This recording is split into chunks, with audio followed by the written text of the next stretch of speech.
Everybody, I am so very sorry that I missed all of last week with everything. On top of me not being very mobile because of my foot, we got some very uh, unexpected news and information last week, and it kind of hit the Boyle family hard. So we're trying to like adjust and wrap our brains around that for a while, and just kind of was not in the mood for anything. I apologize for not letting you guys know what was going on, or at least like sticking my video and be like, hey, shit's going down, I'll be back next week. But that honestly didn't cross my mind at the time.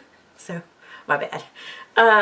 Okay, but we're back. I'm going to go ahead and do the season 2 finale questions you guys put up really quickly. I have it up today, and then tomorrow we'll start back with season 3 and also the Game of Thrones book reviews. And question, Drew Q, you put up a lot of questions. I appreciate it. Let's see. Although Gaius is a terrible president, what could he really have done in that situation? I mean, really, what could he have done in that situation? Nothing. There's Cylons. If he said no, what's the point? Because they're gonna make you do what they want anyway. So that's pretty much what Steven said after you. What characters have grown on you, or which characters have your opinions changed this season? Has your opinion... Grammar. Who's grown on me this season? No one. I have my favorites and I'm sticking to them. The President, Adama, Apollo, Starbuck. Gaius is still a sniveling little snake. He's like the Baelish of Galactica. Yeah, I'm sticking with that. Like, no one's really grown on me this season. I haven't really liked anyone much more this season. Everyone's kind of just where they are. What was your favorite part of the season? I think Kara was my favorite part of this season. I love her. And I liked her before, but I liked seeing how much you could see that she really does think about the people they've lost. She was struggling with not being able to go back to Caprica and get her guy and save those people because she promised them she would come back. She went through a lot this season, emotionally. And it wasn't like she was just strong through it all. I mean, she's a strong person, but you could see that it really affected her. But she still was like, in the game, what do you need me to do? I'll go do it, but we still gotta do this other shit too. Like, she has a list, and she's checking them off, you know? I love her. But she still struggled with a whole bunch of shit, you know? Loved it. Did you notice how much weight Lee gained? Yeah, I did.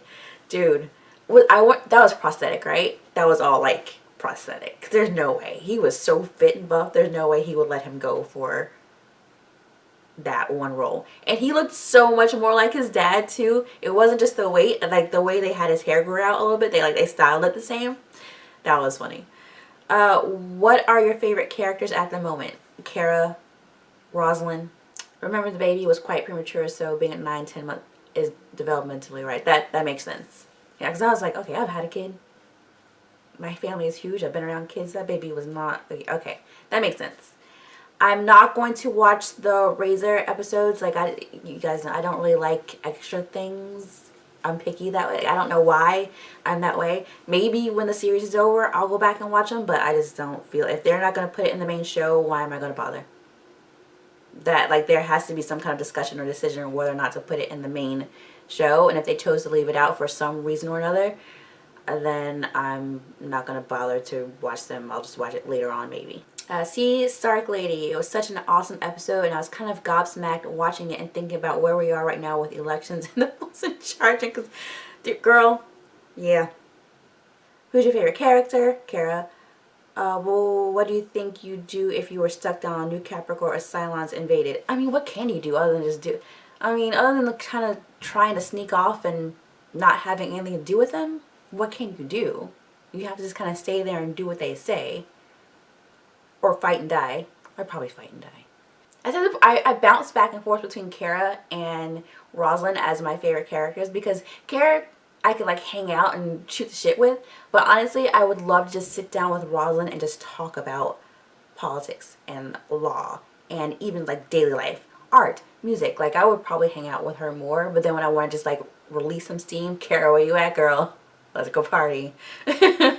Logic sequence. I remember watching this episode when it aired and being absolutely floored when 1 year later flashed. I know. I was like, what? What? Like, I mean, but I guess it makes sense because they just went down and established their kind of like base camp and were living there, and there probably wasn't a whole lot going on. We understood what was going on when they flashed in with the people being pissed off about everything, like, because we knew that was going to happen. Gaius is a horrible leader, and we knew that was going to happen. So for them to flash forward a whole year, it makes sense because we know what went down. There was no need to elaborate on it. The shit happened that we thought was going to happen, you know. Brandon, wasn't season 3 going to start Monday? Yeah, but it didn't. Whom do you think Kara works better with as a couple, Lee or Sam? I really want her with Lee, but I'm sure that's not going to happen now that she's with Sam, because seeing her with Sam, they really made them like happy. And with Lee, they challenge each other a lot. Like they kind of butt heads. Like they were, in theory, they would probably work really well, but sometimes that doesn't work because you butt heads a lot, and they're both really strong-willed, and you know what I mean? Like they're both like alpha E, and that sometimes doesn't go well. If they have opposing views about it, they probably end up like knocking each other out, and they're like, my bad, later on. Like, I don't think that would work. She works really well with Sam, so I get it. Seeing them together, I get it. Who would you have voted for, Rosalind or Baltar? Really? Any Cylon predictions? Everyone's a Cylon, or half Cylon. They're all Cylons. How many do you know so far, and how many are left? I don't know. Then Sharon said there were like 6 in the fleet or something like that. I don't know. Joe Blow, have you seen the original 1970s BSG? Nope. It would be a hoot to see you react to an episode of that. That'd be funny. Swashbuckling Ladies Man. I don't know. Any speculation on the remaining unknown Cylons? Nope. Everyone's a Cylon. What now? What the fuck now? I have no idea. The fleet jumped away. Like, what? They have to come back, obviously, but what the fuck? I was not expect. I mean, I expected that because they have to get out of there because they can't let them take the ships. But how are they going to come back stealthily, incognito, and save everybody? You remember that Rosalind tried to surrender in the first season? Yeah. But the Cylons ignored it. Yeah. Yeah, that finale was very unexpected. Alright, that's it. I will see you tomorrow for the beginning of season 3. Thank you so much for sticking with me during this whole format change and just putting up the raw whole episode. I really appreciate you sticking with me. And that's it. I'll see you tomorrow.